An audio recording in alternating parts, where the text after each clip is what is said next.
Quase 2 milhões de brasileiros vivem hoje em territórios controlados pelo narcotráfico. No Rio de Janeiro e na economia do crime, mais de 300 mil jovens prestam algum tipo de serviço às facções. O número de crianças e de adolescentes aliciados pelo crime só aumenta. O que você vai ver agora foi obtido com exclusividade pelo Núcleo de Jornalismo Investigativo da Record TV. São depoimentos dos chamados soldados do tráfico. É a nossa reportagem da semana.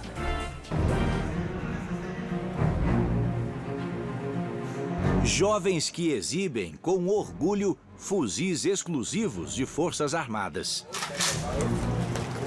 Na visão deles, entrar para o mundo do crime foi uma maneira de combater o preconceito e a falta de perspectiva. As oportunidades que não surgiu na minha vida, eu fiz tudo, é uma opção essa, mas é um bicho para a sociedade, entendeu? Arriscando a própria vida dia e noite, desde muito cedo. 13 anos de idade.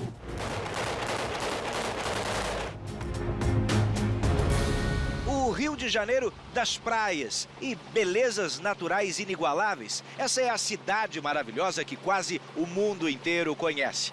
Mas a poucos quilômetros daqui fica uma cidade quase que esquecida, que pouca gente aceita debater e discutir. São mais de 700 comunidades. O Rio é a cidade do país com o maior número de habitantes morando em aglomerados subnormais. Esse é o termo que os estudiosos usam para definir as favelas. Segundo o IBGE, quase 2 milhões de pessoas vivem em áreas assim. A maioria dominada pelo narcotráfico. Essa não é uma daquelas histórias que ganham as telas do cinema. Não é de interesse do Estado, nem do tráfico. Mas é uma realidade que não pode mais ser ignorada, simplesmente porque não é invisível. Está aqui, ao nosso redor, produzindo efeitos dramáticos para quem mora aqui ou para quem mora logo ali à frente. Por isso, com calma e insistência, a nossa equipe ouviu jovens que pegam em armas, seja para matar, seja para morrer. Uma juventude à deriva, refém de suas próprias escolhas. Nesta reportagem, não é possível dizer o local exato onde as imagens foram gravadas. Foram 2 meses de negociação e muitas regras a seguir. Normas impostas por uma das maiores facções do Rio de Janeiro para dar seu testemunho. O repórter investigativo Daniel Mota teve acesso a um território onde o Estado não consegue entrar. Neste vídeo de celular, um exemplo. Os próprios moradores ajudam uma viatura policial que se perde na entrada de uma das áreas proibidas da comunidade. Tá errado, paizão! Tá errado! Volta, Chico! Volta, pai!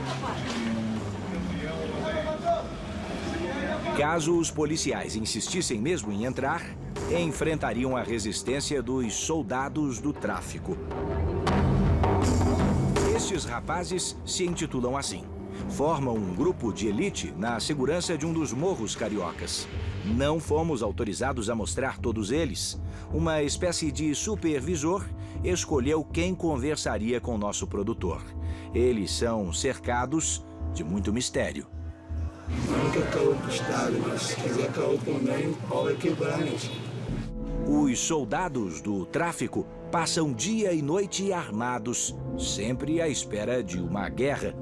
Mas o que os levou a escolher esse tipo de vida? Eu tive uma oportunidade na sociedade, então a única porta que se abriu para mim foi a porta do tráfico. Devido com a situação, com o estudo, aí do trabalho destes jovens depende a segurança dos chefões. Eles patrulham uma área onde a droga fica armazenada antes da venda e onde se faz a contabilidade do dinheiro arrecadado. A primeira coisa é ter responsabilidade. ser um cara verdadeiro, porque se não for verdadeiro, não vai colar com nós. Eles carregam fuzis que não são encontrados no mercado legal. Normalmente, só forças de segurança estrangeiras usam armas assim.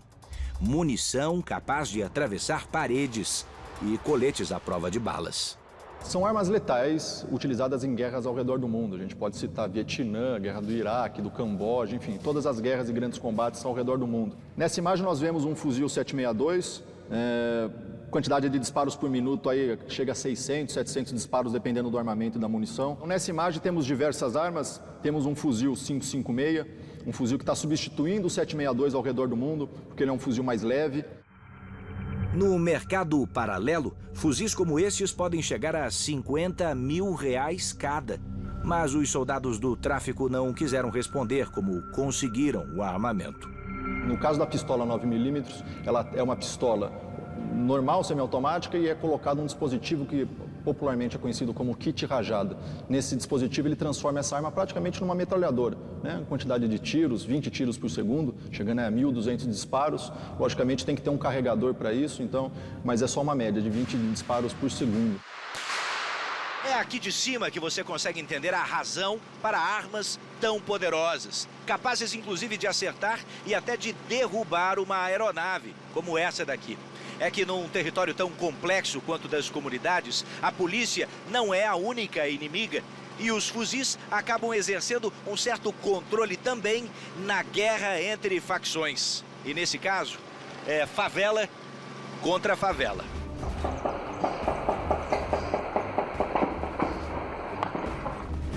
A adrenalina e a falsa sensação de poder que as armas trazem são outro trunfo do tráfico para atrair os jovens. Uma armadilha para recrutar mais e mais criminosos. Você não tem presença de fuzis ostensivamente sendo mostrados em nenhum outro lugar do Brasil. Mas isso se consolidou no Rio de Janeiro. Ou facções do crime, ou são milícias que também andam armados e também entregam armas para os jovens. Esse tipo de criminalidade criou essa coisa chamada ostentação. E que às vezes o jovem está mais procurando esse tipo de afirmação naquele instante da sua vida do que propriamente o dinheiro. Este rapaz de 24 anos foi atraído pelo tráfico. Antes, tinha uma vida como a de qualquer outro jovem. Trabalhava, estudava, tinha uma vida normal. E a vida agora não é normal, não? Continua sendo, mas aí dentro da nossa comunidade. Nosso estilo de vida, de viver aqui, outros têm estilo de viver lá fora. Ele não pode descer o morro. Os companheiros de arma também não. Por segurança, a vida social passa a ser restrita ao território que ele pretende defender com suas armas. Primeiramente, tem que ser conhecedor, tem que conhecer aqui. Também não é qualquer um que vai ficar perto de nós. Não é brincadeira, é vida que está em jogo. O número de crianças com idades entre 10 e 12 anos que entram para o tráfico de drogas no Rio de Janeiro só cresce. Passou de 6,5% em 2006 para 13% em 2017. E outro dado alarmante: de cada 10 traficantes, 6 têm entre 16 e 24 anos. Os dados são da ONG Observatório de Favelas. As justificativas são quase sempre as mesmas. Eu vi por essa vida, eu achei que era a melhor opção para mim, entendeu? Ajudar minha família, entendeu? Não tive um estudo, então o único caminho que teve para mim foi esse aí mesmo. Aos 31 anos, ele deixou para trás um sonho comum a muitos garotos pobres do Brasil. Ser jogador de futebol. O trabalho no tráfico de drogas é considerado um dos piores do mundo pela OIT, a Organização Internacional do Trabalho, um órgão ligado à ONU. Eles devem ser tratados em caráter de urgência, né? Dar prioridade total à eliminação dessa forma de trabalho infantil. Para Maria Cláudia, uma série de políticas públicas equivocadas contribui para o crescente número de jovens ligados às drogas. Você tem uma escola que muitas vezes não acolhe esse adolescente, espanta. Você não tem alternativas de lazer, né? Você acaba tendo problemas também de desestruturação dentro da própria família, problemas de renda, sim. Então existe aí uma série de políticas que acabaram falhando e que faz com que acabam empurrando esse menino ou essa menina para o seu envolvimento com o tráfico de drogas. As marcas na parede são furos de bala. Este é o único colégio no complexo do Alemão. E já esteve na linha de tiro entre policiais e traficantes. E aqui é o terreno da escola, que é a escola. E tinha uma base aqui e as crianças estudavam ali. Em qualquer barulhinho que tinha, qualquer barulhinho, os policiais corriam para lá. Automaticamente, quem virava alvo? As crianças. Se a base deles era aqui, eles não tinham que ir para lá. O filho de Mariluce estudou aqui, na época em que a base da polícia era mantida no mesmo terreno.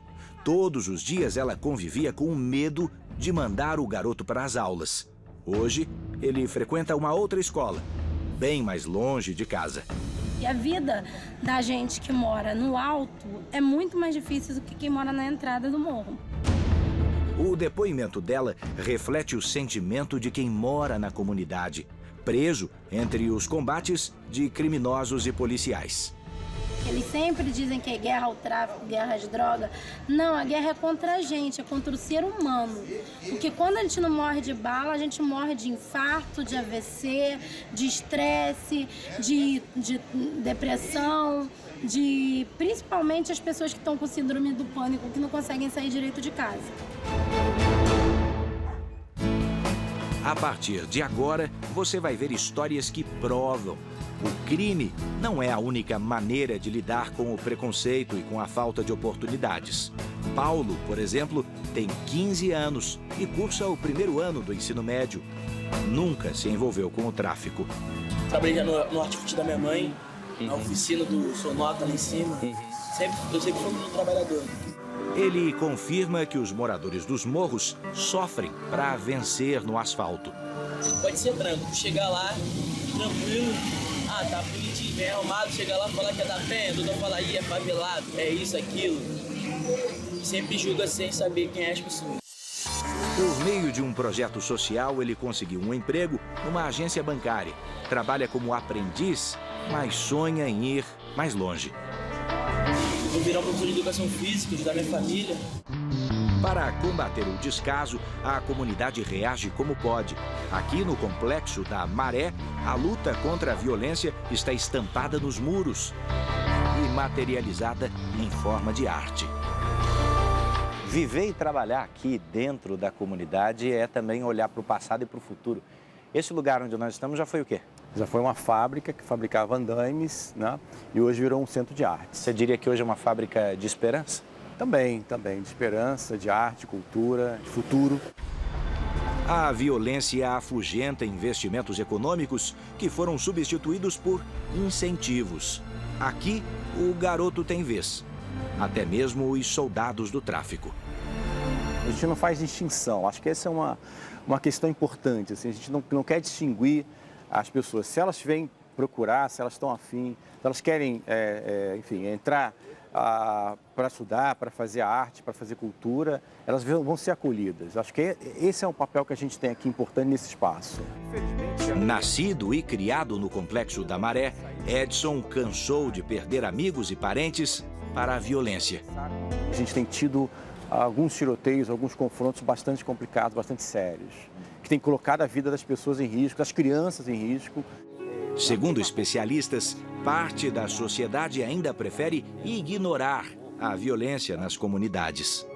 O grande desafio é justamente tirar esse público dessa invisibilidade, seja o morador que ordinariamente está na favela, seja esses jovens que atuam no crime, que sempre atuam de forma diversificada. É muito importante compreender esse fenômeno para melhor atuação das políticas de segurança pública. Senhor, bom dia. Desculpe incomodar vocês aí, vou atrapalhar o tempo não. Estou na luta aí correndo atrás honestamente. Este jovem sabe bem o que é se sentir invisível. Depois de 12 anos no tráfico e 8 anos preso, hoje tenta vender produtos de limpeza entre os carros na entrada da favela. Eu tô vivendo pela minha família. E é fácil sair? Não, senhor. É difícil. Eu não tô no mesmo bairro que eu morava, não. Se voltar, o que acontece? Se eu voltar pro mesmo bairro, não. Se eu voltar pro mesmo bairro, eu vou acabar me envolvendo novamente, entendeu? Mas eu não sou obrigado a me envolver, não. Eu me envolvo se eu quiser. O músico que você vê aí iniciando a garotada do morro no mundo das artes já foi um adolescente rebelde e revoltado. Faz o dó ali, o ré, aqui ó. Aos 17 anos, Marcelo perdeu o pai durante a chacina de Vigário Geral. Em 93, a favela foi invadida por um grupo de extermínio que executou 21 moradores, num dos maiores massacres do Rio de Janeiro. Meu pai foi uma das vítimas, assim como meu pai, como alguns primos meus, alguns amigos meus, né, que acaba sendo vítima dessa grande violência que atinge os moradores de todas as comunidades carentes, né? Quantos parentes você já perdeu para essa violência no Rio? Perdi bastante parentes já, amigos. A minha maior perda mesmo foi do meu pai, né? Porque isso me marcou muito. Depois disso, ele esteve ao lado dos traficantes, até sair. Acabei me envolvendo de uma maneira ou de outra com o tráfico. Nunca fui traficante, mas o simples fato de você estar junto, né? Os próprios traficantes, na época, eles viam que eu não tinha nada a ver com aquilo. Porque eu sempre despertava a atenção da galera com o meu jeito artístico, cantando e fazendo música. E foi com a música que ele ajudou a criar a ONG Heróis do Complexo. O que é necessário é mostrar que tem uma série de outros campos da vida onde é possível brilhar e ter satisfação e ter sucesso. Por isso que cultura e arte são tão bons e tão fortes para afastar uma certa garotada naquele momento. O projeto já existe há 25 anos e a gente trabalha com a dança, com o teatro, com a capoeira, né, com a cultura em geral e com o esporte, dando visibilidade, dando oportunidade aos menos favorecidos de todas as comunidades do Rio de Janeiro. Vamos nos unir nesse momento. Aos poucos, Marcelo trocou o futuro incerto por uma esperança no mundo melhor. A gente vive numa desigualdade muito grande nesse país.